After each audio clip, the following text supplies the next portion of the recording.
La palabra con nosotras, con nosotros. Una reflexión de la palabra cotidiana en diálogo con el acontecer de la comunidad universitaria.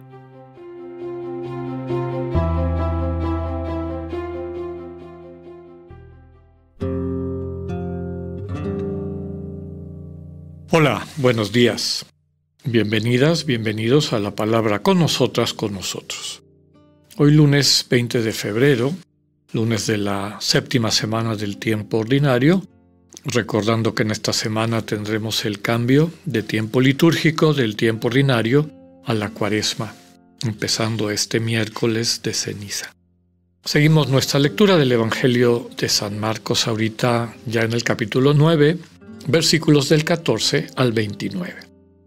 El texto dice: En aquel tiempo, cuando Jesús bajó del monte y llegó al sitio donde estaban sus discípulos, vio que mucha gente los rodeaba y que algunos escribas discutían con ellos. Cuando la gente vio a Jesús, se impresionó mucho y corrió a saludarlo. Él les preguntó: ¿de qué están discutiendo?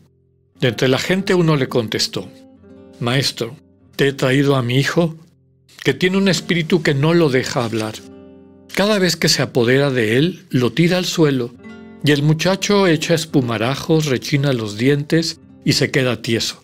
Les he pedido a tus discípulos que lo expulsen, pero no han podido.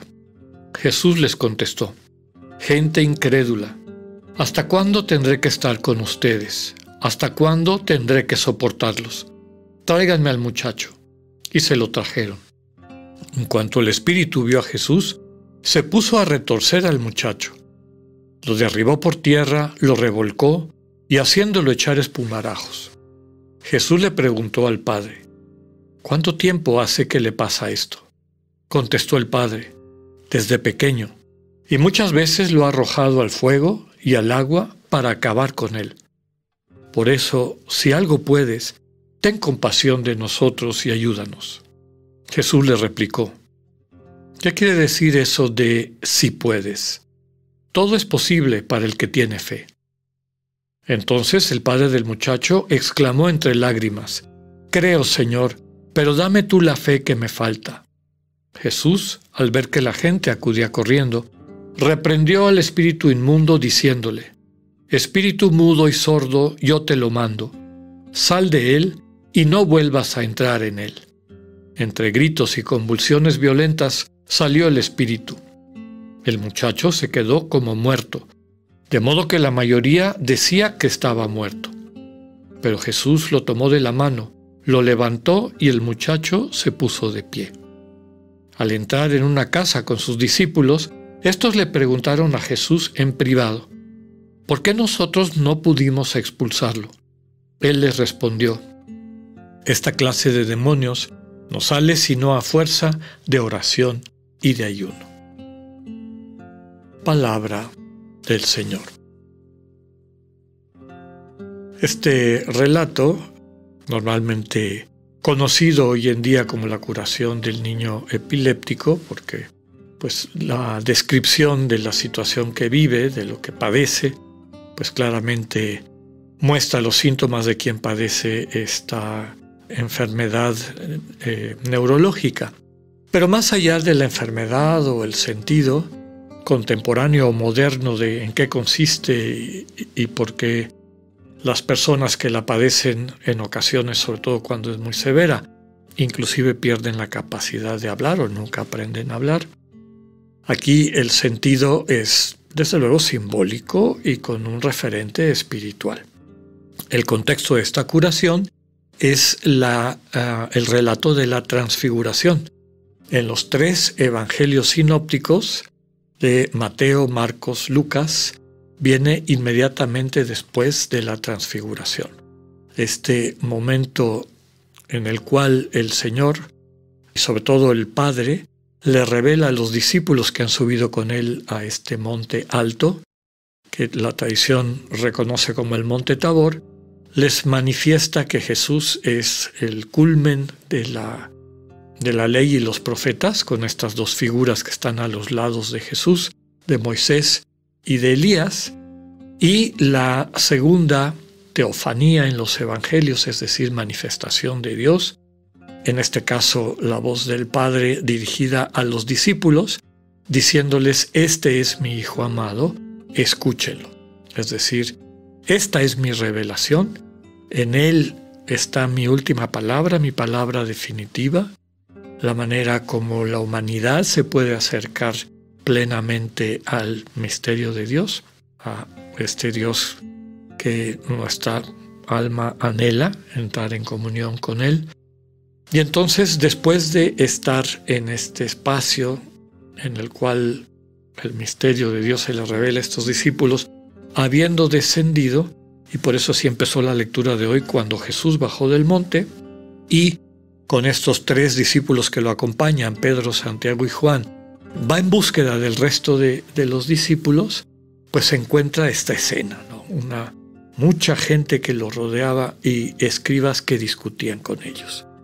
No nos dice el Evangelio de qué se trata esta discusión, pero seguramente pondrían en duda la autoridad de Jesús y de los discípulos, precisamente porque no fueron capaces de sanar a este chico. El tema central no es el de la enfermedad, no es ni siquiera el de la curación como tal de la enfermedad. El tema central es la fe. Y varias veces hemos descrito que fe no es lo mismo que credulidad. Fe no quiere decir creer a pie juntillas y hacer como una violencia interna a nuestra capacidad racional para creer lo que nos parece absurdo. No tiene nada que ver con eso. La fe cristiana, hemos dicho en otros momentos, tiene 2 elementos.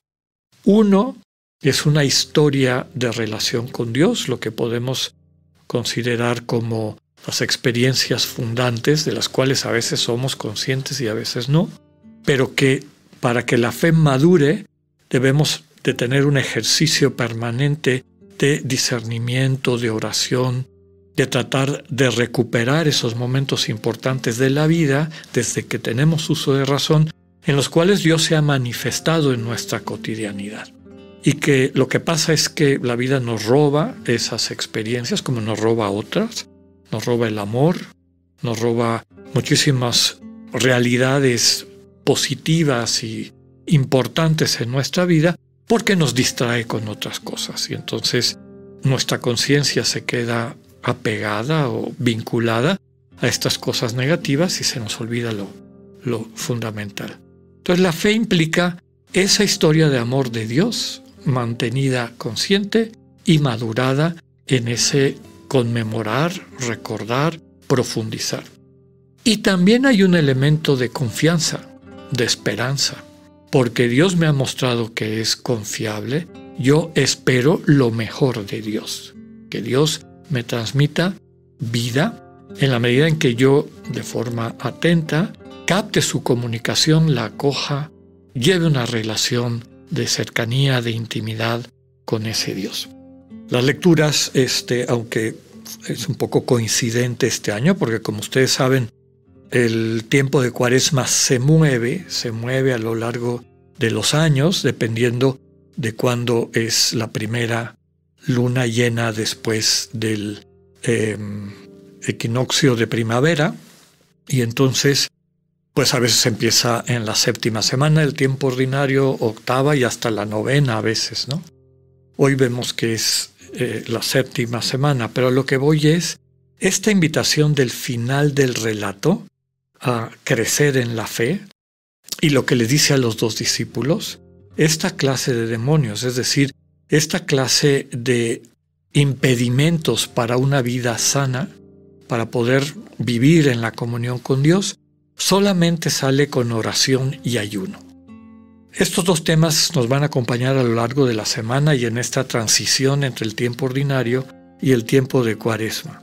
Oración, es decir, comunión con Dios, una relación de intercambio, de cercanía, de intimidad con Dios, y el ayuno como una práctica que nos puede ayudar a profundizar, a crecer en esa relación con Dios. Una de las muchas prácticas de lo que se conoce como ascesis y que iremos describiendo con un poco más de detalle en los próximos días. Pidámosle al Señor, por lo tanto, la gracia, la fuerza para irnos capacitando a poder realmente poner nuestras vidas en sus manos desde esta confianza, pero también desde la propia historia de amor que Él nos ha demostrado desde siempre. Que así sea, que tengan un buen día. Dios con ustedes. Acabamos de escuchar el mensaje del Padre Alexander Satirka. Escúchalo de lunes a viernes a las 8:45 de la mañana por radioiveroleón.com o a través de nuestra app gratuita para iOS y Android. Radio Ibero León, no todo está dicho.